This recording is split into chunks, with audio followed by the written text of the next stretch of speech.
ओम सहना भवतो सहनौ भुनक्तो सह वीर्यङ्करवावहै तेजस्विनावधीतमस्तु मा विद्विषावहै। ओम शांति शांति शांति। ओम नारायणं पद्मभुवं वसिष्ठं शक्तिं च तत्पुत्रपराशरं च व्यासं शुकं गौडपदं महान्तं गोविन्दयोगीन्द्रमथस्य शिष्यं श्रीशङ्कराचार्यमथस्य पद्मपादं च हस्तामलकं च शिष्यं तं तोटकं वार्तिककारमन्यान् अस्मद्गुरून् सन्ततमानतोऽस्मि। शङ्करं शङ्कराचार्यं केशवं बादरायणं सूत्रभाष्यकृतौ वन्दे भगवन्तौ पुनः पुनः सूत्रभाष्यप्रणेतारौ वेदान्ताभ्यप्रभाकरौ वन्दे परस्परात्मानौ बादरायणशङ्करौ श्रुतिस्मृतिपुराणानाम् आलयं करुणालयं नमामि भगवत्पादं शङ्करं लोकशङ्करं नमामि भगवत्पादशङ्करं लोकशङ्करं वन्दे तं सच्चिदानन्दं यतिवर्यं महामतिं वेदवेदान्तसारज्ञं सद्गुरुं प्रणतोऽस्म्यहम्। सदाशिवसमारम्भां शङ्कराचार्यमध्यमाम् अस्मदाचार्यपर्यन्तां वन्दे गुरुपरम्पराम्। ॐ नमो ब्रह्मादिभ्यो ब्रह्मविद्यासम्प्रदायकर्तृभ्यो वंशर्षिभ्यो नमो महद्भ्यो नमो गुरुभ्यः। सर्वोपप्लवरहितः प्रज्ञानघनः प्रत्यगर्थो ब्रह्मैवाहमस्मि ब्रह्मैवाहमस्मि।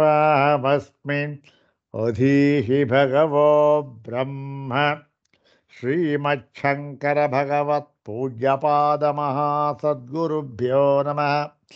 श्री श्री सच्चिदानंदेन्द्र सरस्वती सद्गुरुभ्यो नमः। यो ब्रह्माणं विदधाति पूर्वं यो वै वेदांश्च प्रहिणोति तस्मै तन्मदेवमात्मबुद्धिप्रकाशं मुमुक्षुर्वै शरणमहं प्रपद्ये। ॐ शान्ति शान्ति शान्तिः। अग्रे उपस्थितेभ्यः भवद्भ्यः सर्वेभ्यो जिज्ञासुभ्यः हार्दान् प्रणामान् समर्पयामि।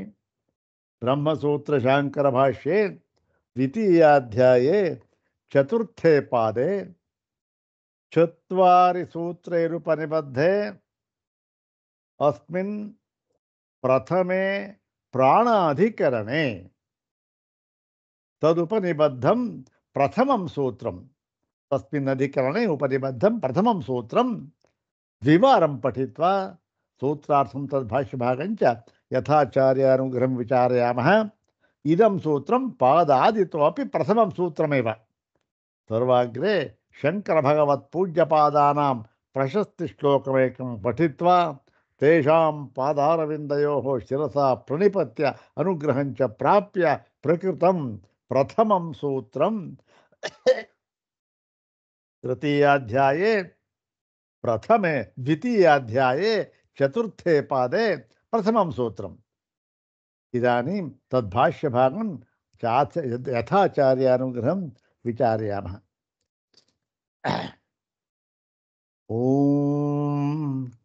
इदानीं श्रीमच्छङ्करभगवत्पूज्यपादानां प्रशस्तिश्लोकमेकं द्विवारं पठामः। ॐ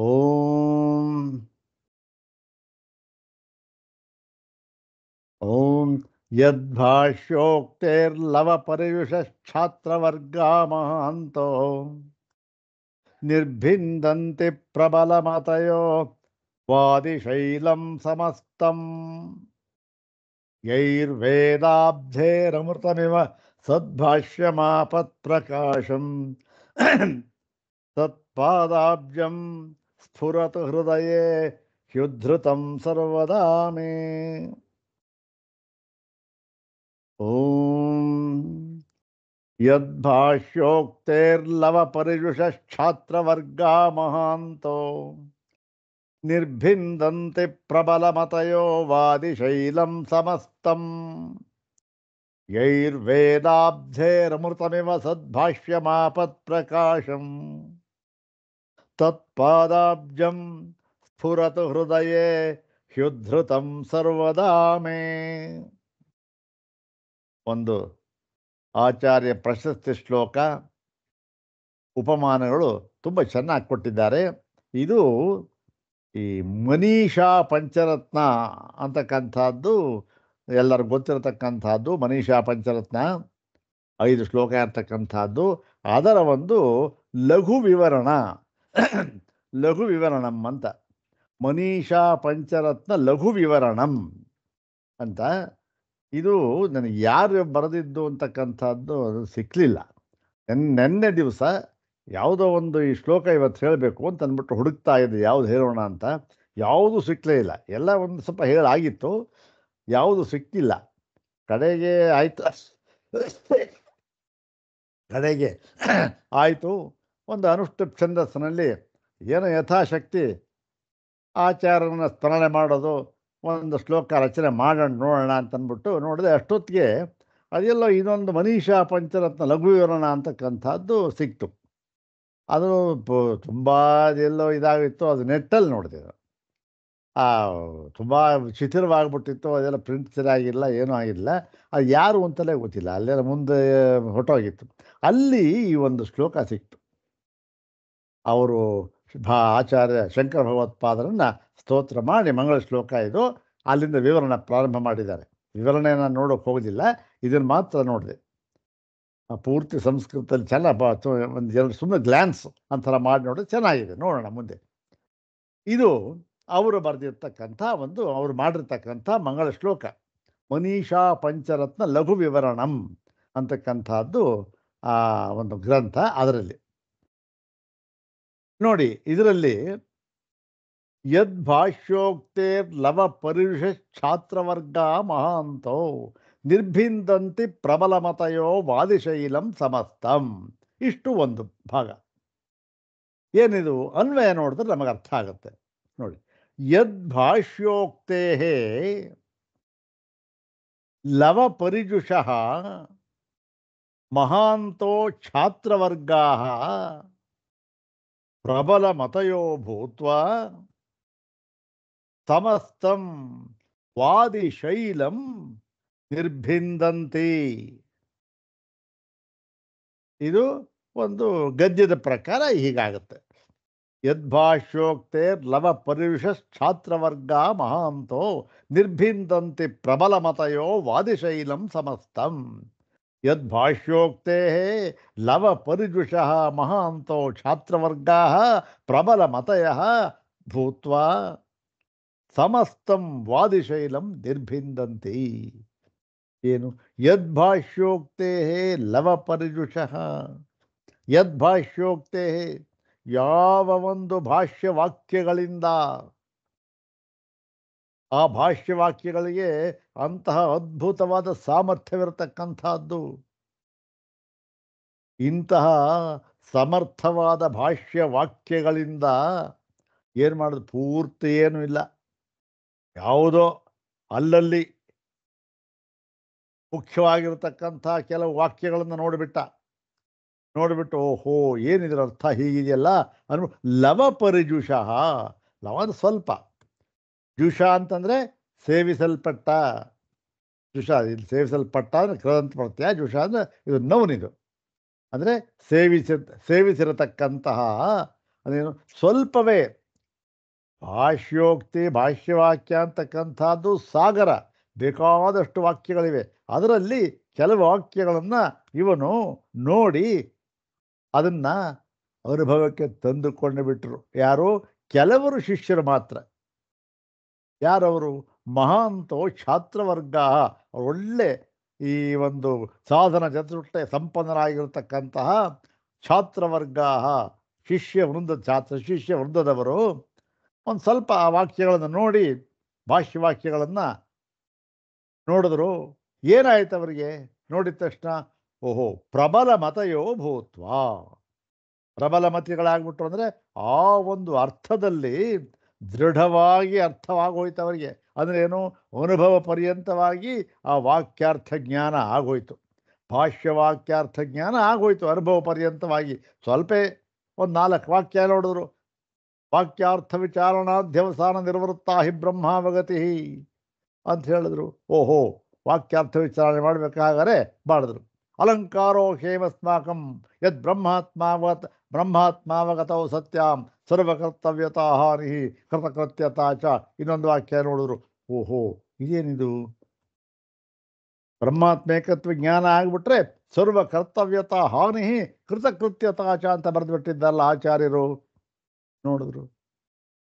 ನೋಡಿಬಿಟ್ಟು ಏನು ಶಾಸ್ತ್ರಾದೇವ ಪ್ರಮಾಣ ಜಗತೋ ಜನ್ಮಾದಿ ಇಂಥ ಕೆಲವು ವಾಕ್ಯಗಳನ್ನೆಲ್ಲ ಓದಿದ್ರು, ನೋಡಿದ್ರು.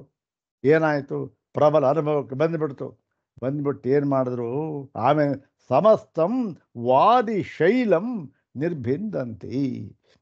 ಮತ್ತು ಆಗಿನ ಕಾಲದಲ್ಲಿ ಇದ್ದಂತಹ ಅನೇಕ ವಾದಿಗಳು, ಇದ್ಯಾವುದಿದು? ವೇದಾಂತ. ಅನೇಕ ಸಮಸ್ತಂ ವಾದಿ ಶೈಲಂ,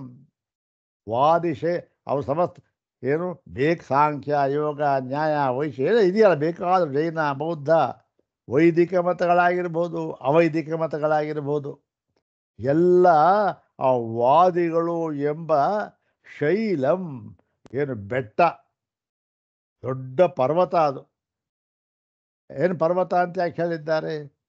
ಅವರ ವಾದ ಎಷ್ಟರ ಮಟ್ಟಕ್ಕಿತ್ತು ಅಂತಂದರೆ ಯಾರೂ ಕೂಡ ಅದನ್ನು ಅಲ್ಲಗಳೆಯುವುದಕ್ಕೆ, ನಿರಾಕರಿಸುವುದಕ್ಕೆ ಆಗ್ತಾನೇ ಇರಲಿಲ್ಲ, ಭೇದಿಸುವುದಕ್ಕೆ ಆಗ್ತಾನೇ ಇರಲಿಲ್ಲ.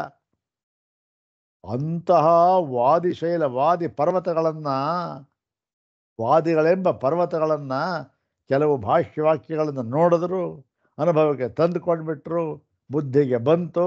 ಮತ್ತು ಆ ವಾದಿಗಳೆಂಬ ಬೆಟ್ಟವನ್ನು ಪರ್ವತವನ್ನು ನಿರ್ಭಿಂದಂತಿ ಏನು ಚೂರು ಮಾಡಾಕ್ಬಿಟ್ರು. ಹೇಗೆ ಉಪಮಾನ ಇಲ್ಲ, ಉತ್ಪ್ರೇಕ್ಷಾಲಂಕಾರ ಅಂತ ಬೇಕಾದ್ರೂ ಹೇಳ್ತಾರೆ, ಏನೋ ಇದಿಲ್ಲ ಪರ. ಮತ್ತು ಏನಾಯಿತು? ವೇದಾಬ್ಧೇಹೇ ಅಮೃತಮಿವ. ಅಬ್ಧೇಹೇ ಅಮೃತಮಿವ. ಯಾವುದು? ಸಮುದ್ರದಲ್ಲಿ, ಕ್ಷೀರ ಸಮುದ್ರದಲ್ಲಿ ಮಥನ ಮಾಡಿದ್ರು, ಅಮೃತ ಬಂತು. ಅದೇ ರೀತಿ ವೇದಾಬ್ಧೇಹೇ, ಅದು ಕ್ಷೀರ ಸಮುದ್ರ ಬಿಡಿ, ಇದು ವೇದಾಬ್ಧೇಹೇ, ವೇದವೆಂಬ ಸಾಗರದಿಂದ ಯಾವುದು ಅಮೃತದಂತೆ ಇರತಕ್ಕಂಥ, ಅಲ್ಲೇ ಅಮೃತ ಬಂತು, ಇಲ್ಲಿ ಅಮೃತದಂತೆ ಇರತಕ್ಕಂತಹ ಸದ್ಭಾಷ್ಯಂ ಅಂದರೆ ತಾವು ಭಾಷ್ಯ ಬರೆದ್ರು, ಪೂರ್ತಿ ಭಾಷ್ಯವನ್ನು ಉದ್ಧೃತಂ ಎತ್ತಿ ತಗೊಂಡು ಬಂದರು. ತಂದು ಪ್ರಕಾಶಂ ಆಪತ್, ಅದನ್ನು ಪ್ರಕಾಶಪಡಿಸಿದರು. ಅಂದ್ರೇನು? ಎಲ್ಲ ಈ ಮುಮುಕ್ಷುಗಳಿಗೆ ಅದನ್ನು ಅನುಗ್ರಹ ಮಾಡಿದ್ರು ತಮ್ಮ ಭಾಷ್ಯವನ್ನು. ಇಂತಹ ತತ್ಪಾದಾಬ್ಜಂ, ಇಂತಹ ಪಾದಕಮಲಗಳು ಸರ್ವದಾ ಯಾವಾಗಲೂ ಕೂಡ ಮೇ ಹೃದಯ ಸ್ಫುರತು, ನನ್ನ ಹೃದಯದಲ್ಲಿ ಸ್ಫುರಿಸುತ್ತಿರಲಿ, ಯಾವಾಗಲೂ ಕೂಡ ನನ್ನ ಹೃದಯದಲ್ಲಿ ನೆಲೆಸಿರಲಿ ಅಂತಹ ಪಾದಕಮಲಗಳು. ಅಂದರೆ ಯಾವುದು? ಇಂತಹ. ಹೀಗೆ ಇದು ಇಲ್ಲಿ ಆ ಪ್ರಕಾಶಂ ಆಪತ್ ಅಂತಕ್ಕಂಥದ್ದು ಈ ಲಂಬನೆ ಅಂತ ಒಂದು ಸೂತ್ರ ಇದೆ. ಆ ಆಪೃ ವ್ಯಾಪ್ತವಂತಕ್ಕಂಥ ಪ್ರಸಿದ್ಧವಾದ ಸೂತ್ರ. ಅದರದ್ದು ಒಂದು ಲುಂಗ್ಲಕಾರದ ರೂಪ ಇದು ಆಪತ್ತು ಅಂತಕ್ಕಂಥದ್ದು. ಸದ್ಭಾಷ್ಯಂ ಪ್ರಕಾಶಂ ಆಪತ್ತು ತತ್ಪಾದಾಭ್ಯಂ ಸರ್ವದಾ ಮೇ ಹೃದಯ ಸ್ಫುರತು. ನನ್ನ ಹೃದಯದಲ್ಲಿ ಯಾವಾಗಲೂ ಕೂಡ ಅದು ಅರಳಿರಲಿ, ವಿಕಾಸಗೊಂಡಿರಲಿ, ವಿಕಸಿತವಾಗಿರಲಿ ಆ ಒಂದು ಪಾದಕಮಲಗಳು ಅಂಥೇಳಿ ಆ ಒಂದು ಭಗವತ್ಪಾದರನ್ನು ಪ್ರಾರ್ಥನೆ ಮಾಡಿ ನಂತರ ಆ ಮನೀಷಾ ಪಂಚರತ್ನ ಅದಕ್ಕೆ ವ್ಯಾಖ್ಯಾನ ಅವರು ಬರೆದಿದ್ದಾರೆ. ನೋಡಿದ್ವಿ, ಓಹೋ ಪರವಾಗಿಲ್ಲ, ಒಳ್ಳೆ ಒಂದು ಪ್ರಶಸ್ತಿ ಶ್ಲೋಕ ಸಿಕ್ತು ಅಂತ ಅಂದ್ಬಿಟ್ಟು ತಮ್ಮ ಮುಂದೆ ಹೇಳೋಣ ಅಂತ ಹೇಳಿ ಹೇಳ್ತಾ ಇದ್ದೆ. ಇನ್ನೊಂದು ಸರಿ ಆ ಒಂದು ಶ್ಲೋಕವನ್ನು ಹೇಳ್ಕೊಳ್ಳೋಣ, ಪ್ರಶಸ್ತಿ ಶ್ಲೋಕವನ್ನು. ಯದ್ಭಾಷ್ಯೋಕ್ತೇರ್ಲವ ಪರಿಯುಷಶ್ಛಾತ್ರವರ್ಗಾ ಮಹಾಂತೋ ನಿರ್ಭಿಂದಂತಿ ಪ್ರಬಲಮತಯೋ ವಾದಿಶೈಲಂ ಸಮಸ್ತಂ ಯೈರ್ವೇದಾಬ್ಧೇರಮೃತಮಿವ ಸದ್ಭಾಷ್ಯಮಾಪತ್ ಪ್ರಕಾಶಂ ತತ್ಪಾದಾಬ್ಜಂ ಸ್ಫುರತು ಹೃದಯೇ ಹ್ಯುದ್ಧೃತಂ ಸರ್ವದಾ ಮೇ ಅಂತಕ್ಕಂಥದ್ದು ಈ ಒಂದು ಶ್ಲೋಕ. ನಮಗೆ ಇದರಿಂದ ಏನು ನಾವು ಇದುವರ ತನಕ ಸುಮಾರು ನನಗೂ ಬೇಕಾದಷ್ಟು ಪ್ರಶಸ್ತಿ ಶ್ಲೋಕವನ್ನು ನಾವು ಹೇಳ್ಕೊಂಡಿದ್ದೇವೆ. ಅದನ್ನು ನಮ್ಮ ಇವರು ಆದಿತ್ಯ ಅವರು, ಅವರ ಮಾತೃಶ್ರೀ ಅವರು ಅದನ್ನೆಲ್ಲ ಪಟ್ಟಿ ಮಾಡ್ಕೊಂಡಿದ್ದೀರಿ ಅಂತ ಹೇಳಿದ್ರು. ಭಾಳ ಸಂತೋಷ ಆಯಿತು. ಇದೆ ಇದು ನೋಡಿ, ನೋಡಿದಾಗ ನಮಗೆ ಈ ಒಂದು ಆಚಾರ್ಯರ ಒಂದು ಅವರ ಒಂದು ಯಾವುದು ಹೆಚ್ಚುಗಾರಿಕೆ, ಅವರ ಒಂದು ಜ್ಞಾನದ ಒಂದು ಪ್ರಖರತೆ, ಇವೆಲ್ಲ ಹೇಗೆ ಕಂಡುಕೊಂಡಿದ್ರು ಇವರೆಲ್ಲ. ಈ ಪ್ರಶಸ್ತಿ ಶ್ಲೋಕ ಮಾಡಿದವರೇನು ಸಾಮಾನ್ಯರಲ್ಲ. ಯಾರು? ಅಯ್ಯಯ್ಯೋ, ಪದ್ಮಪಾದರು, ವಾಚಸ್ಪತಿ ಮಿಶ್ರರು, ಸರ್ವಜ್ಞಾತ್ಮಮುನಿಗಳು, ಇಂಥವರು ಪ್ರಕಾಶಾತ್ಮಯತಿಗಳು ಸಾಮಾನ್ಯದವರೇ ಇವರೆಲ್ಲ ಅಲ್ಲ. ಇಂಥ ಬೇಕಾದಷ್ಟು ಜನ ಮಾಡಿರ್ತಕ್ಕಂಥದ್ದು ಅಂದರೆ ಆಚಾರ್ಯರ ಒಂದು ಆ ಒಂದು ಆ ಜ್ಞಾನದ ಒಂದು ಪ್ರಖರತೆಯನ್ನು ನಮಗೆ ತಿಳಿಸ್ಕೊಡ್ತಾ ಇದೆ. ಇರಲಿ.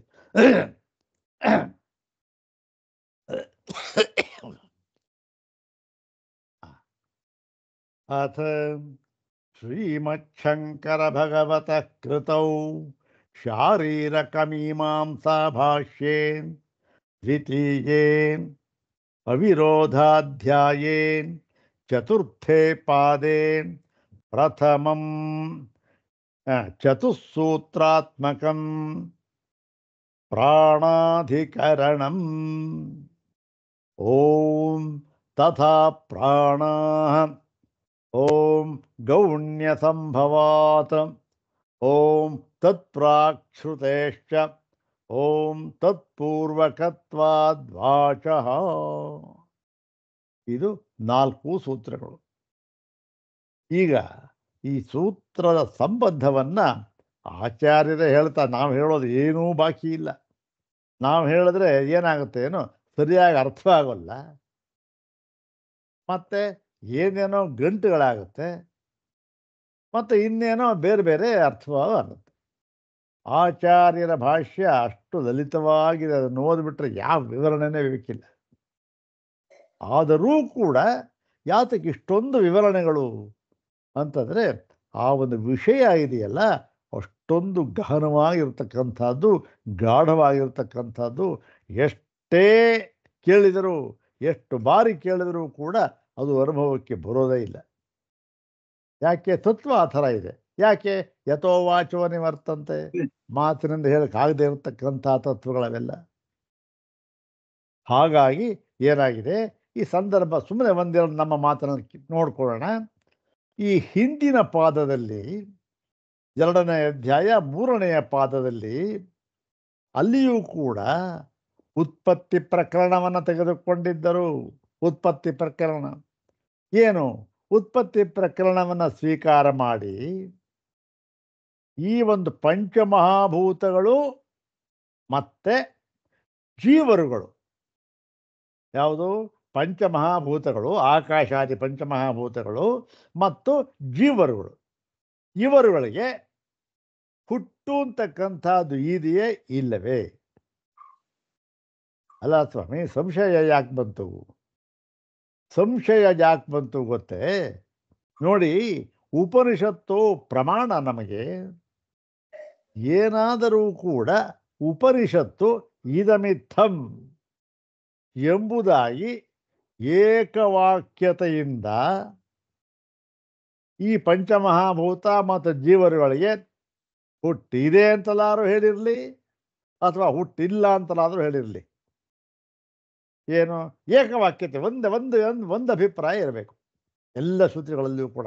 ಹಾಗೆ ಹೇಳಿಬಿಟ್ಟಿದ್ದರೆ ಈ ಪ್ರಶ್ನೆ ಉದ್ಭವವಾಗುತ್ತಿರಲಿಲ್ಲ. ಆದರೆ ಏನು, ಹಾಗೆ ಹೇಳಿಲ್ಲ. ಏನು ಸ್ವಾಮಿ, ತದ್ವಿರುದ್ಧವಾಗಿ ಹೇಳಿಬಿಟ್ಟಿದ್ದಾರೆ. ಇದನ್ನು ಮೇಲ್ನೋಟಕ್ಕೆ ನೋಡಿದ್ರೆ ಏನಾಗುತ್ತೆ? ಯಾವುದ್ರಿ ಉಪನಿಷತ್ತುಗಳು ಎಂಬತಕ್ಕಂಥದ್ದು ಒಬ್ಬರಿಂದ ಬರೆದದ್ದಲ್ಲ. ಯಾರ್ಯಾರೋ ಆಯಾ ಕಾಲಕ್ಕೆ ತಕ್ಕಂತೆ ಬಂದರು, ಅವರವರು ತೋಚಿದ ಹಾಗೆ ಬರ್ಕೊಂಡು ಹೋದರು. ಯಾವುದೋ ಅಸಂಬದ್ಧ, ಒಬ್ಬ ಬಂದ ಏನೋ ಬರ್ದ, ಇನ್ನೊಬ್ಬ ಬಂದ ಅದಿಲ್ಲ ಅಂತ ಇನ್ನೊಂದು ಬರ್ದ. ಇದನ್ನು ನೀವು ಅತ್ಯಂತ ಪೂಜ್ಯತಮ ಅಂತ ಪೂಜಿಸ್ತಿರಲ್ಲ ಭಾರತೀಯರು. ಇದಕ್ಕಿಂತ ಒಂದು ಏನು ವಿಪರ್ಯಾಸ ಇನ್ನೇನಿದೆ ಅಂತಕ್ಕಂತ ಹೇಳೋರು ಇವತ್ತಿಗೂ ಇದ್ದಾರೆ. ಪಾಶ್ಚಿಮಾತ್ಯರು ಇದ್ದಾರೆ, ನಮ್ಮವರು ಇದ್ದಾರೆ. ಪಾಶ್ಚಿಮಾತ್ಯರಿಗಿಂತ ನಮ್ಮವರೇ ಜಾಸ್ತಿ ಇದ್ದಾರೆ. ಆದರೆ ಏನು, ಇದರ ಅರ್ಥವೇ ಸರಿಯಾಗಿ ಆಗಿಲ್ಲ. ಇದು ಬಹಳ ಮುಖ್ಯ. ವಿರೋಧ ಇದೆ, ಹೇಗೆ ಸಮನ್ವಯ ಮಾಡಬೇಕು, ಅದಕ್ಕೆ ಯಾವ ಒಂದು ನಾವು ಇದನ್ನು ಸಾಧನೆಯನ್ನು ಅನುಸರಿಸಬೇಕು, ಯಾವ ಪ್ರಕಾರದಿಂದ ಮಾಡಬೇಕು ಅನ್ನುವುದನ್ನೆಲ್ಲ ಸೂಚನೆ ಮಾಡಿರ್ತಕ್ಕಂಥ ಗ್ರಂಥವೇ ಸೂತ್ರ ಭಾಷ್ಯ. ಹೀಗಾಗಿ ಏನಾಗಿದೆ, ಒಂದು ಕಡೆ ಈ ಆಕಾಶಾದಿಗಳಿಗೆ, ಆಕಾಶದಲ್ಲಿ ಪಂಚಮಹಾಭೂತಗಳು ತಾನೆ, ಆಕಾಶಕ್ಕೆ ಉತ್ಪತ್ತಿ ಕೆಲವು ಕಡೆ ಹೇಳಿದ್ದಾರೆ, ಕೆಲವು ಕಡೆ ಹೇಳಿಲ್ಲ. ಕೆಲವು ಕಡೆ ಇಲ್ಲ, ಆಕಾಶದಿಂದ ಪ್ರಾರಂಭವಾಯಿತು ಅಂತ ಹೇಳಿದ್ದಾರೆ. ಯಾವುದು ಉತ್ಪತ್ತಿ? ಪರಮಾತ್ಮನಿಂದ ಆಕಾಶ ಹುಟ್ಟಿತು ಅಂತ ಆಕಾಶದಿಂದ ಪ್ರಾರಂಭ ಮಾಡಿದ್ದಾರೆ. ಇನ್ನು ಕೆಲವರೇ ತೇಜಸ್ಸು ಅಗ್ನಿ ಕಣ್ರಿ ಅಂತ ಅಗ್ನಿಯಿಂದ ಪ್ರಾರಂಭ ಮಾಡಿಬಿಟ್ಟೆ, ಆಕಾಶಕ್ಕೆ ಹೇಳೇ ಇಲ್ಲ. ಇನ್ನು ಕೆಲವು ಕಡೆ ಪ್ರಾಣ ಹುಟ್ಟಿತು ಅಂತಾರೆ, ಇನ್ನು ಕೆಲವು ಕಡೆ ಪ್ರಾಣಕ್ಕೆ ಉತ್ಪತ್ತಿನೇ ಇಲ್ಲ ಅಂತಾರೆ.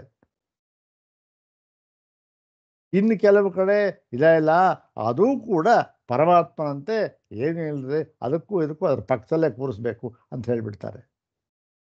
ಹೀಗೆ ವಿಧ ವಿಧವಾದ ಸೃಷ್ಟಿಗಳಿದೆ. ಅದನ್ನೇನು ಮಾಡಿದ್ರು, ನಿರ್ಣಯ ಮಾಡಿದ್ರು ಶಂಕರ ಭಗವತ್ಪಾದರು.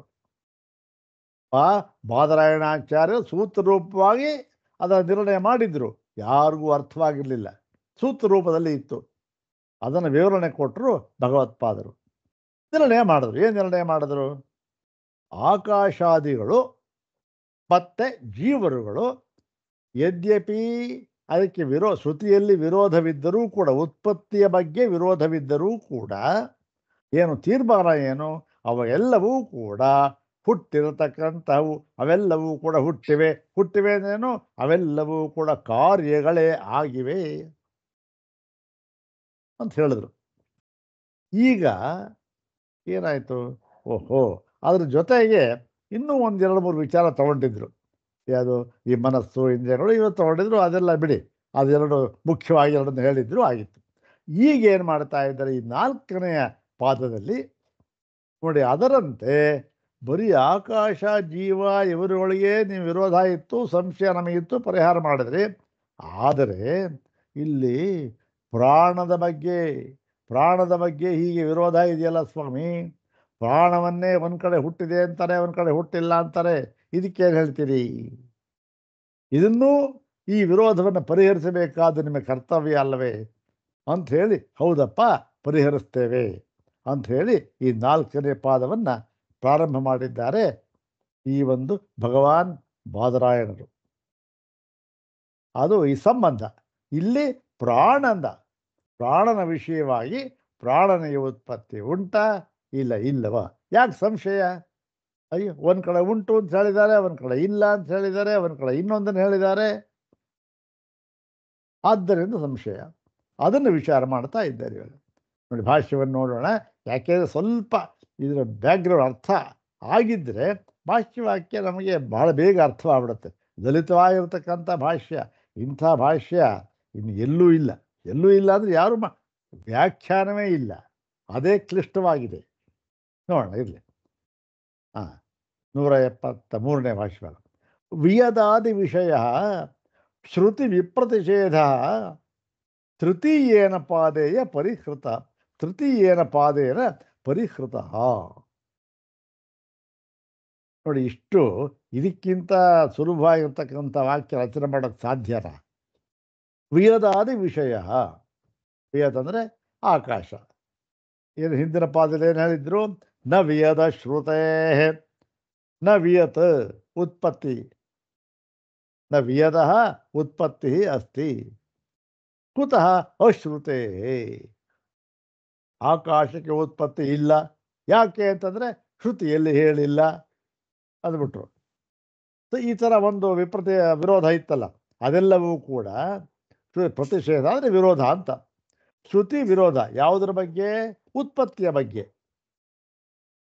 ಈ ಉತ್ಪತ್ತಿಯ ಬಗ್ಗೆ ಶ್ರುತಿಯಲ್ಲಿ ವಿರೋಧ ಇತ್ತಲ್ಲ, ಒಂದು ಕಡೆ ಹೀಗೆ ಒಂದು ಕಡೆ ಹಾಗೆ ಹೇಳಿ, ಅದು 3ನೆಯ ಪಾದದಲ್ಲಿ ಅದನ್ನು ನಾವು ಪರಿಹಾರ ಮಾಡಿದ್ದೇವೆ. ಏನು? ಹೌದು, ಎಲ್ಲವೂ ಕೂಡ ಕಾರ್ಯ, ಪರಮಾತ್ಮನಿಂದಲೇ ಎಲ್ಲವೂ ಹುಟ್ಟಿದೆ ಎಂಬುದಾಗಿ ನಾವು ನಿರ್ಣಯ ಮಾಡಿದ್ದೇವೆ. ಮತ್ತು ಈಗೇನು ಮಾಡ್ತೇವೆ? ಚತುರ್ಥೇನ ಇದಾನೀಂ ಪ್ರಾಣ ವಿಷಯ ಪರಿಕ್ರಿಯತೆ. ಈಗ 4ನೆಯ ಪಾದದಲ್ಲಿ ಈ ಪ್ರಾಣ ವಿಷಯವಾಗಿ ಏನು?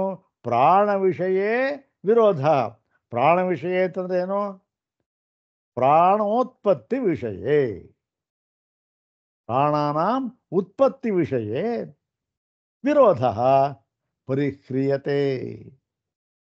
ಈ ಪ್ರಾಣಗಳ ಉತ್ಪತ್ತಿ ವಿಷಯದಲ್ಲಿ ಇರತಕ್ಕಂತಹ ವಿರೋಧವನ್ನು ನಾವು ಈ 4ನೆಯ ಪಾದದಲ್ಲಿ ಪರಿಹಾರ ಮಾಡುತ್ತೇವೆ ಪ್ರತಿಜ್ಞೆ ಮಾಡಿ ಶುರು ಮಾಡ್ತಾ ಇದ್ದಾರೆ. ಇದರಲ್ಲಿ ಮೊಟ್ಟ ಮೊದಲನೇ ಸೂತ್ರ ಓಂ ತಥಾ ಪ್ರಾಣಾಃ, ಓಂ ತಥಾ ಪ್ರಾಣಾಃ, ತಥಾ ಪ್ರಾಣಾಃ ಇತಿ ದ್ವಿಪದಾತ್ಮಕಮಿದಂ ಸೂತ್ರಂ. 2 ಪದ ಇರ್ತಕ್ಕಂಥದ್ದು. ಇದು ಅನ್ವಯ ಹೇಗಾಗುತ್ತೆ? ಸ್ವಲ್ಪ ವಿಲೋಮ ಮಾಡ. ಪ್ರಾಣಾಃ ತಥಾ ಅಂದ್ರೇನು? ಪ್ರಾಣಾಃ ತಥಾ ಅಂದರೆ ಪ್ರಾಣಗಳು ಹಾಗೆಯೇ. ಸೂತ್ರ ಇದು. ಸೂತ್ರ ಯಾವುದು ನೋಡಿ, ಈ ಅಧ್ಯಾಯದಲ್ಲಿ ಪಾದವೇ ಬೇರೆ. ಏನೋ ಹಿಂದೆ ಸಂಬಂಧ ಇದ್ರೆ ಕಂಟಿನ್ಯೂ ಅಂತ ಇದ್ರೆ ಏನು, ಪಾದವೇ ಬೇರೆ. ಅದರಲ್ಲಿ ಮೊಟ್ಟ ಮೊದಲನೇ ಸೂತ್ರ ಇದು. ಪ್ರಾಣವು ಹಾಗೆಯೇ ಅಂತ ಹೇಳಿದ್ರು. ಈ ಒಂದು ಸೂತ್ರದಲ್ಲಿರತಕ್ಕಂಥ ವಿಷಯ ಸಂಶಯ ಎಲ್ಲವೂ ತೆಗೆದುಕೊಂಡು ಪರಿಹಾರ ಮಾಡ್ತಾ ಇದ್ದಾರೆ.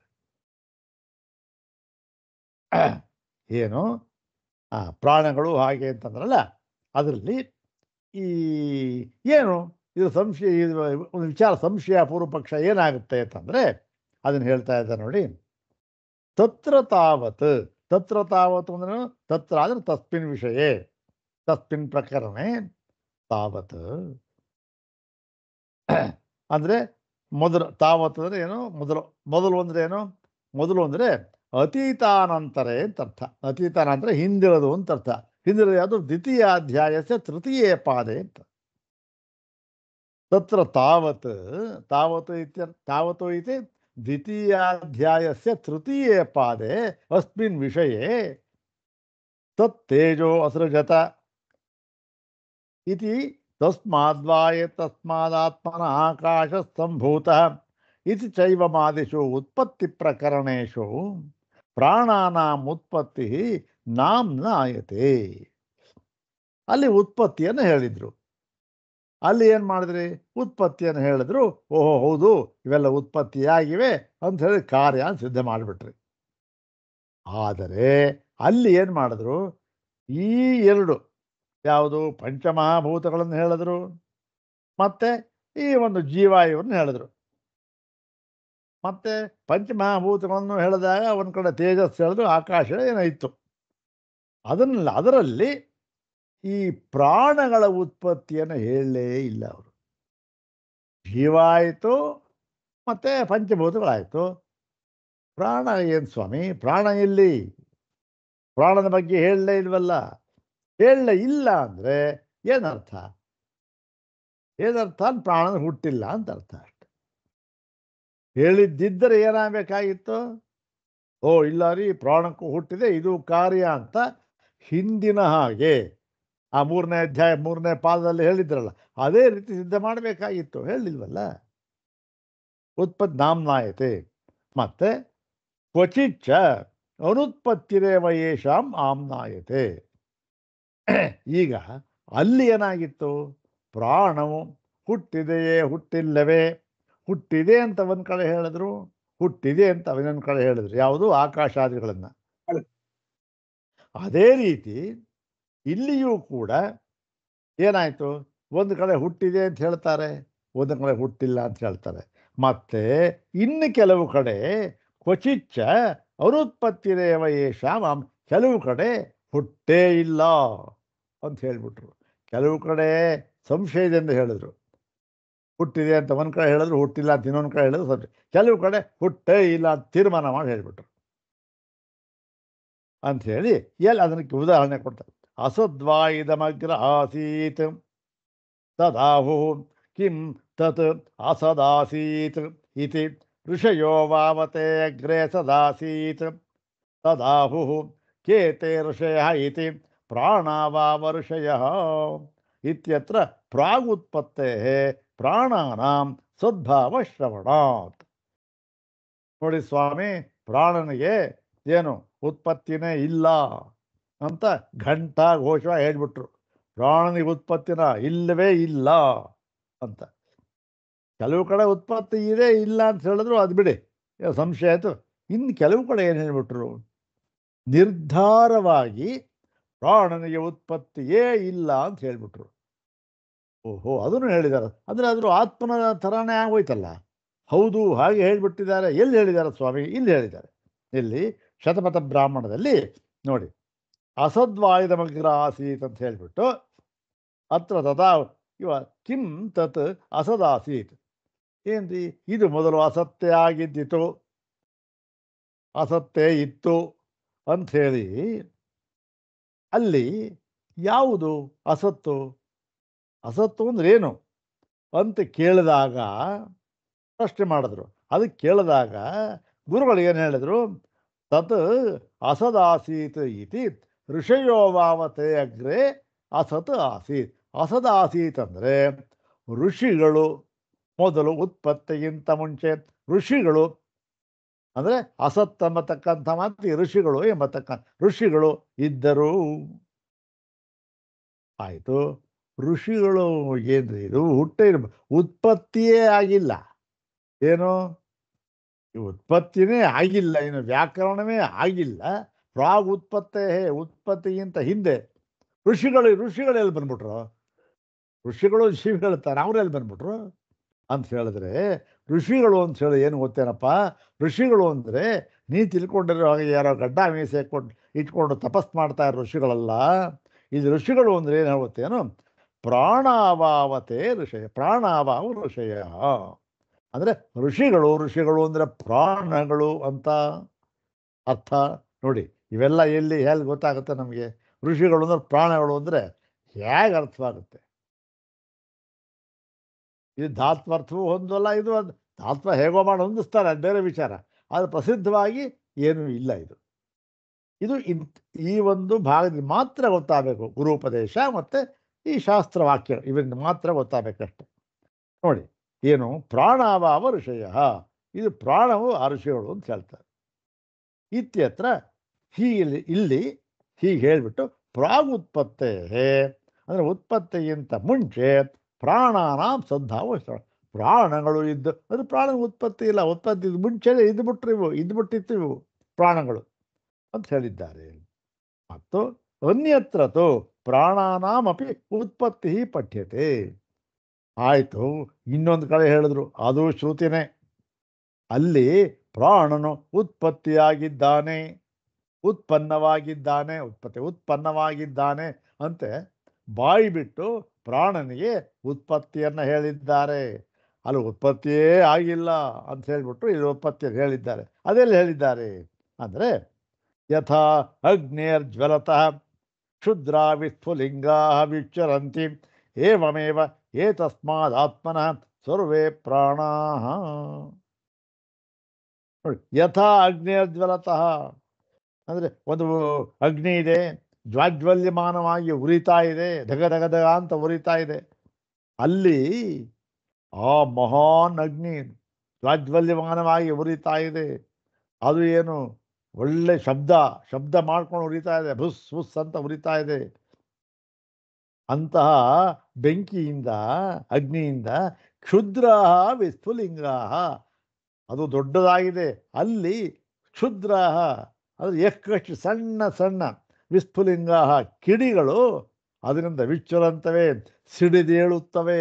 ವಿಚ್ಚರಂತಿ ಅಂದ್ರೇನು? ಸಿಡಿದೇಳುತ್ತವೆ, ಚಟಪಟ ಚಟಪಟ ಅಂತ ಸಿಡಿದೇಳುತ್ತವೆ. ಅದೇ ರೀತಿ ಇಲ್ಲಿ ಏತಸ್ಮಾದಾತ್ಮನಃ, ಈ ಆತ್ಮನಿಂದ ಎಲ್ಲ ಪ್ರಾಣಗಳೂ ಕೂಡ ಉತ್ಪತ್ತಿಯಾಗುತ್ತವೆ. ಅಲ್ಲಿ ಹೇಗೆ ಸಿಡಿದೇಳುವಂತೆ ಇಲ್ಲೂ ಕೂಡ ಉತ್ಪತ್ತಿಯಾಗುತ್ತವೆ ಅಂತ ಹೇಳಿ ಹೀಗೇನು ಉತ್ಪತ್ತಿಯನ್ನು ಹೇಳಿಬಿಟ್ರು ಉದಾಹರಣೆಗೆ. ಮತ್ತು ಇನ್ನು ಒಂದು ಕಡೆ ಏನು, ಏತಸ್ಮಾತ್ ಜಾಯತೆ ಪ್ರಾಣೋ ಮನಸ್ಸರ್ವೇಂದ್ರಿಯಾಣಿ ಚ ಖಂ ವಾಯುರ್ಜ್ಯೋತಿರಾಪಃ ಪೃಥಿವೀ ವಿಶ್ವಸ್ಯ ಧಾರಿಣಿ ಅಗ್ನಿರ್ಮೂರ್ಧ ಚಕ್ಷುಷಿ ಚಂದ್ರ ಸೂರ್ಯವು. ಮುಂದೆ ಎಲ್ಲ ಉತ್ಪತ್ತಿ ಹೇಳ್ಕೊಂಡು ಹೋಗ್ತಾರೆ ಎಲ್ಲಿ ಮುಂಡಕದಲ್ಲಿ. ಏನಂತ ಹೇಳಿದ್ರಲ್ಲಿ ಏತಸ್ಮಾತ್ ಜಾಯತೆ ಪ್ರಾಣೋ, ಏತಸ್ಮಾತ್ ಆತ್ಮನಃ ಪ್ರಾಣೋ ಜಾಯತೆ. ಮತ್ತೆ ಅಲ್ಲಿಂದ ಮುಂದೆ ಮನಸ್ಸು ಇಂದ್ರಿಯಾಣಿ ಎಲ್ಲಂತ ಪ್ರಾಣವು ಹುಟ್ಟಿದೆ ಎಂಬುದನ್ನು ಕಂಠೋಕ್ತವಾಗಿ ಹೇಳಿಬಿಟ್ಟಿದ್ದಾರೆ ಅಥರ್ವ ವೇದದಲ್ಲಿ. ಓಹೋ, ಸರಿ ಆಯಿತು. ಆಮೇಲಿಂದ ಅಲ್ಲೇ ನೋಡಿ ಬರಿಯಲ್ಲ, ಅದು ಹೇಗೆ ಸಪ್ತವಿಧವಾಗಿ ಅಂತ ಹೇಳಿಬಿಟ್ಟು ಅದಕ್ಕೆ ಒಂದು ಅದರ ವಿಕಾರಗಳು, ಅದರ ಪರಿಣಾಮಗಳನ್ನು ಹೇಳಿಬಿಟ್ಟಿದ್ದಾರೆ. ಸಪ್ತ ಪ್ರಾಣ ಪ್ರಭವಂತಿ ತಸ್ಮಾತ್, ಅದರಿಂದಲೇ ಸಪ್ತ ಪ್ರಾಣಗಳು ಹುಟ್ಟಿದವು ಅಂತೇಳಿ ಅಲ್ಲಿ ವಿವರಣೆ ಕೊಟ್ಟಿದ್ದಾರೆ. ಅದು ಪ್ರಾಣಗಳದ್ದು ಹುಟ್ಟಿವೆ ಅಂತ ಅಲ್ಲೂ ಹೇಳ್ತಾ ಇದ್ದಾರೆ. ಮತ್ತು ಇನ್ನೊಂದು ಕಡೆ ಹೇಳಿದ್ರು ಸಪ್ರಾಣಮಸೃಜತ ಪ್ರಾಣಾತ್ ಶ್ರದ್ಧಾಂ ಖಂ ವಾಯುರ್ಜ್ಯೋತಿರಾಪ ಪೃಥಿವೀಂದ್ರಿಯಂ ಮನಃ ಅನ್ನಾದ್ ವೀರ್ಯಂ ತಪೋ ಮಂತ್ರಾಹ ಅಂತ ಹೇಳಿದ್ದಾರಲ್ಲ. ಎಲ್ಲಿ ಆ ಕಲೆಗಳನ್ನು ಹೇಳುವಾಗ ಅಲ್ಲಿ ಬರುತ್ತೆ ಏನು ಪ್ರಾಣ ಉತ್ಪತ್ತಿಯನ್ನು ಹೇಳಿದ್ದಾರೆ. ಸಪ್ರಾಣಮಸೃಜತ, ಅವನು ಪ್ರಾಣವನ್ನು ಸೃಷ್ಟಿಸಿದನು ಅಂತ ಕಂಠೋಕ್ತವಾಗಿ ಹೇಳಿಬಿಟ್ರು. ಮತ್ತೆ ಇತಿ ಚೈವ ಮಾದಿ ಪ್ರದೇಶೇಶು, ಇತಿ ಚೈವ ಮಾದಿ ಇವೇ ಮುಂತಾದ ಬೇಕಾದಷ್ಟು ಕಡೆಗಳಲ್ಲಿ ಹೇಳಿದ್ದಾರೆ. ಈ ಥರ ನಾವು ಒಂದು 3-4 ಉದ್ಧಾರ ಮಾಡ್ತಾ ಇದ್ದೀವಿ ಅಷ್ಟೇ. ಹೇಳಿದ್ದಾರೆ ತತ್ರ ಶ್ರುತಿ ವಿಪ್ರತಿಷೇಧಾತ್. ಇಲ್ಲಿ ನೋಡಿ, ಶ್ರುತಿ ವಿಪ್ರತಿಷೇಧಾತ್ ಅದೇನು? ಶ್ರುತಿ ವಿರೋಧ. ಶ್ರುತಿಗೆ ಬೇರೆಯವರು ವಿರೋಧ ಮಾಡ್ತಿಲ್ಲ, ಶ್ರುತಿಯಲ್ಲೇ ಪರಸ್ಪರ ವಿರೋಧ. ಒಂದು ಶ್ರುತಿಗೂ ಇನ್ನೊಂದು ಶ್ರುತಿಗೂ ವಿರೋಧ. ಹೀಗಿರೋದ್ರಿಂದ ಈ ಒಂದು ತತ್ರ ಶ್ರುತಿ ಪ್ರತಿಷೇಧಾತ್, ಶ್ರುತಿ ವಿರೋಧವಿರುವುದರಿಂದ, ಪರಸ್ಪರ ಶ್ರುತಿ ವಾಕ್ಯಗಳಿಗೆ ವಿರೋಧವಿರುವುದರಿಂದ. ಮತ್ತು ಇನ್ನೊಂದೇನಾಗಿದೆ, ವಿರೋಧ ಇರಲಿ, ವಿರೋಧ ಇದ್ಬಿಟ್ಟು ಏನಾಗಿರಬೇಕು ನೋಡ್ರಿ, ವಿರೋಧ ಇದೆ ಏನು, 2 ತರವಾಗಿ ಹೇಳಿಬಿಟ್ಟಿದ್ದಾರೆ. ಹುಟ್ಟಿದೆ ಅಂತೂ ಹೇಳಿದ್ದಾರೆ, ಹುಟ್ಟಿಲ್ಲ ಅಂತೂ ಹೇಳಿದ್ದಾರೆ. ಆದರೆ ನೀವು ಇವೆರಡರಲ್ಲಿ ಒಂದನ್ನ ಈ ಕಾರಣದಿಂದ ನಿರ್ಧರಿಸಿ ತಿಳಿದುಕೊಳ್ಳಬೇಕು ಅಂತಲಾದರೂ ಹೇಳಿದ್ದಾರಾ? ಅದನ್ನು ಹೇಳಲಿಲ್ಲ. ಹೋಗಲಿ, 2 ಹೇಳಿಬಿಟ್ಟಿದ್ದಾರಪ್ಪ, 2 ಹೇಳಿದ್ದಾರೆ. ಹೇಳಿಬಿಟ್ಟು ಮುಂದೆ ಏನು ಮಾಡಬೇಕು ನೋಡಿ, ಆ ಶ್ರುತಿ ಹೇಳಬೇಕಾಗಿತ್ತು. ಶ್ರುತಿಗಳು ನೋಡಿ, ನಾವು 2 ವಿಧವಾಗಿ ಹೇಳಿದ್ದೇವೆ, ಅದರಲ್ಲಿ ಒಂದನ್ನು ನೀವು ಈ ಒಂದು ಯುಕ್ತಿಯನ್ನು ಬಳಸಿ ಮತ್ತೆ ಅನುಭವದಿಂದ ನೀವು ಒಂದನ್ನು ಇದಮಿತ್ತಂ ಹೀಗೆ ಅಂತ ತಿಳ್ಕೊಳ್ಳಿ ಅಂತ ಹೇಳಿಬಿಡ್ಬೇಕಾಗಿತ್ತು. ಅದೂ ಹೇಳಲಿಲ್ಲ. ಅನ್ಯತರ ಅಂದರೆ ಹುಟ್ಟಿದೆ ಹುಟ್ಟಿಲ್ಲ ಅಂತ, ಥರ ಅಂದರೆ 2. ಅದರಲ್ಲಿ ಎರಡರಲ್ಲಿ ಒಂದು ಅನ್ಯತರ. ಆ ಹುಟ್ಟಿದೆ ಹುಟ್ಟಿಲ್ಲ ಅಂತನ್ನುವುದರಲ್ಲಿ ಯಾವುದಾದರೂ ಒಂದನ್ನ ನಿರ್ಧಾರಣ ಕಾರಣ ಅನಿರೂಪಣಾಚ. ಒಂದನ್ನ ನಿರ್ಧಾರ ಮಾಡಿ ತಿಳಿದುಕೊಳ್ಳುವುದಕ್ಕೆ, ನಿರ್ಧರಿಸಿ ತಿಳಿದುಕೊಳ್ಳುವುದಕ್ಕೆ ಬೇಕಾಗಿರತಕ್ಕಂತಹ ಕಾರಣ ಅದನ್ನೂ ಕೂಡ ಹೇಳಲಿಲ್ಲ. ಯಾವುದಾದ್ರೂ ಒಂದು ತಿಳ್ಕೊಳ್ಳಿ, ನಾವೇನು ಸ್ವಾಮಿ ತಿಳ್ಕೊಳ್ಳೋದು ಅಂದ್ಬಿಟ್ಟು ಹೀಗೆ ಅಪ್ರತಿಪತ್ತಿ ಪ್ರಾಪ್ನೋತಿ. ಹೀಗಾಗಿ ಏನಾಗುತ್ತೆ, ವಿಪ್ರತಿಪತ್ತಿ ಅಲ್ಲ, ಅಪ್ರತಿಪತ್ತಿ. ಅಯ್ಯಯ್ಯೋ, ಇದು ಸಹವಾಸವೇ ಬೇಡ ಕಣ್ರಿ. ಈ ಶ್ರುತಿಗಳ ಸಹವಾಸವೇ ಬೇಡ. ಹುಟ್ಟಿದ್ರೆಷ್ಟು, ಹುಟ್ಟಿಲ್ಲದೆ ಇದ್ರೆಷ್ಟು ಪ್ರಾಣಗಳು ನಮಗೆ ಯಾಕೆ ಬೇಕು ಅಂದ್ಬಿಟ್ಟು ಅದರ ಬಗ್ಗೆ ತಾತ್ಸಾರ, ಅಪ್ರತಿಪತ್ತಿ ಎಲ್ಲ ಶುರುವಾಗೋಯ್ತು. ಅಥವಾ ಪ್ರಾಗುತ್ಪತ್ತೇ ಸದ್ಭಾವ ಶ್ರವಣಾತ್ ಗೌಣಿ ಪ್ರಾಣಾನಾಂ ಉತ್ಪತ್ತಿ ಶ್ರುತಿ ಇತಿ ಪ್ರಾಪ್ನೋತಿ. ಅಥವಾ ಈ ಒಂದು ಏನು ಆ ವಿಷಯವಾಗಿ ಪ್ರಾಣಗಳ ಉತ್ಪತ್ತಿಯ ವಿಷಯವಾಗಿ ಅಪ್ರತಿಪತ್ತಿ, ನಮಗೇನು ಗೊತ್ತೇ ಆಗೋದಿಲ್ಲ. ಪೂರ್ತಿಯಾಗಿ ನಾವು ವಿ ಆರ್ ಇನ್ ಬ್ಲ್ಯಾಕ್ ಎಲ್ಲಿ ಆ ಉತ್ಪತ್ತಿ ವಿಷಯದಲ್ಲಿ. ಅಥವಾ ಇನ್ನೊಂದೇನಾಗುತ್ತೆ, ಪ್ರಾಗ್ ಉತ್ಪತ್ತೇ ಸದ್ಭಾವ ಶ್ರವಣ. ಉತ್ಪತ್ತಿಗಿಂತ ಮುಂಚೆ ಈ ಪ್ರಾಣಗಳಿಗೆ ಸದ್ಭಾವ, ಅದೇನು ಅಸ್ತಿತ್ವವನ್ನು ಹೇಳಿರುವುದರಿಂದ, ಅಂದರೆ ಇದೆ ಅಂತ ಹೇಳಿದ್ದಾರೆ. ಉತ್ಪತ್ತಿಗಿಂತ ಮುಂಚೆನೂ ಇದೆ ಅಂತ ಹೇಳಿದ್ದಾರೆ. ಅದು ಉದಾಹರಣೆ ಕೊಟ್ಟರಲ್ಲ ವಾಕ್ಯವನ್ನು, ಅಲ್ಲಿ ಕೊಟ್ಟಿರೋದ್ರಿಂದ ಏನಾಗುತ್ತೆ, ಓಹೋ ಈ ಉತ್ಪತ್ತಿ ಶ್ರುತಿ ಇದೆಯಲ್ಲ ಅದು ಅದು ಈ ಗೌಣ ರೂಪದಿಂದ ಹೇಳಿದ್ದಾರೆ, ಗೌಣವಾಗಿ ಹೇಳಿದ್ದಾರೆ ಅಂತ ಅರ್ಥ ಆಗ್ಬಿಡುತ್ತೆ. ಏನು ಹೇಳಿದ್ದಾರೆ ಕಂಡ್ರೆ ಉತ್ಪತ್ತಿನ, ಆದರೆ ಏನಾಗಿದೆ, ಮುಖ್ಯ ಯಾವುದು, ಈ ಉತ್ಪತ್ತಿಗಿಂತ ಮುಂಚೆ ಪ್ರಾಣಗಳನ್ನ ಇತ್ತು, ಅಸ್ತಿತ್ವ, ಪ್ರಾಣಗಳಿಗೆ ಅಸ್ತಿತ್ವವನ್ನು ಹೇಳಿರುವುದರಿಂದ ಮುಂಚೆ ಹುಟ್ಟಿತು ಅಂತ ಹೇಳಿದ್ರೆ ಏನು ಅರ್ಥ ಆಗುತ್ತೇನೋ, ಅದು ಗೌಣಾರ್ಥದಲ್ಲಿ ಹೇಳಿದ್ದಾರೆ ಅಷ್ಟೆ. ಅದು ಇಲ್ಲಿ ವಿಚಾರ ಮಾಡತಕ್ಕಂಥದ್ದು ಏನು, ಇದು ಈ ಉತ್ಪತ್ತಿಯನ್ನು ಹೇಳಿರತಕ್ಕಂಥದ್ದು ಪ್ರಾಣನಿಗೆ, ಇದು ಗೌಣಾರ್ಥದಲ್ಲಿಯೇ ಅಥವಾ ಮುಖ್ಯಾರ್ಥದಲ್ಲಿಯೇ ಅಂತಕ್ಕಂಥದ್ದನ್ನು ವಿಚಾರ ಮಾಡ್ತಾರೆ. ಇದನ್ನು ಯಾತಕ್ಕೆ ನಾವು ಹೀಗೆ ತಗೋಬೇಕು, ಈ ತಗೊಳ್ಳೋದಕ್ಕೆ ನಮಗೇನು ಬಲ ಇದೆ, ಏನು ಗಮಕ ಇದೆ ಅಂದರೆ, ಹಿಂದಿನ ಒಂದು ಪಾದ, ಹಿಂದಿನ ಪಾದದಲ್ಲಿಯೂ ಕೂಡ ಇದೇ ಸಂಶಯ.